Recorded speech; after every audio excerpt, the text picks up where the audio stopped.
बहुत समय पहले रहस्यमय जंगल में जोरव नाम का विशाल एलियन जीव रहता जो अपनी पूरी प्रजाति का अंतिम जीवित सदस्य था। और उसी जंगल में एक और जीव रहता था, एक भयंकर डायनासोर जिसका नाम था क्रोध। वह तेज, ताकतवर और बहुत ही गुस्सैल स्वभाव का था।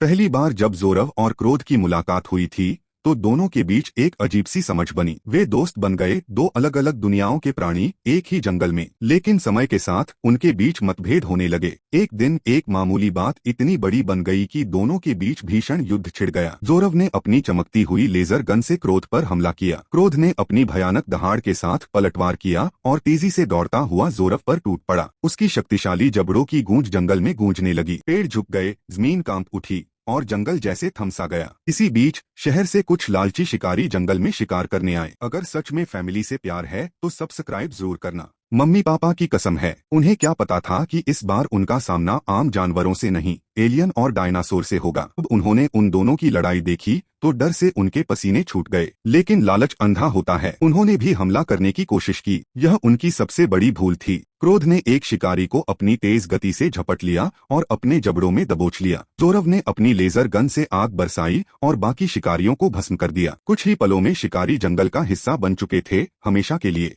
उस युद्ध के बाद जोरव और क्रोध एक दूसरे की आंखों में देख रहे थे। उनकी सांसें तेज थीं, लेकिन दिलों में एक सवाल था, क्या हम दुश्मन हैं या रक्षक? उन्हें एहसास हुआ कि वे दोनों एक ही चीज के लिए लड़ रहे हैं, अपने अस्तित्व और जंगल की रक्षा के लिए। जोरव ने दोस्ती का हाथ बढ़ाया और क्रोध ने बिना झिझके उसे थाम लिया। अब वे दुश्मन नहीं थे, बल्कि इस जंगल के संरक्षक बन चुके थे। इसके बाद उन्होंने एक प्रण लिया, कोई भी शिकारी, कोई भी खतरा इस जंगल को नुकसान नहीं पहुंचा पाएगा। वे अब हर जानवर की रक्षा करेंगे, हर पेड़ को बचाएंगे। अगर वीडियो अच्छा लगा हो तो सब्सक्राइब ठोक दो। मम्मी पापा की कसम है भाई।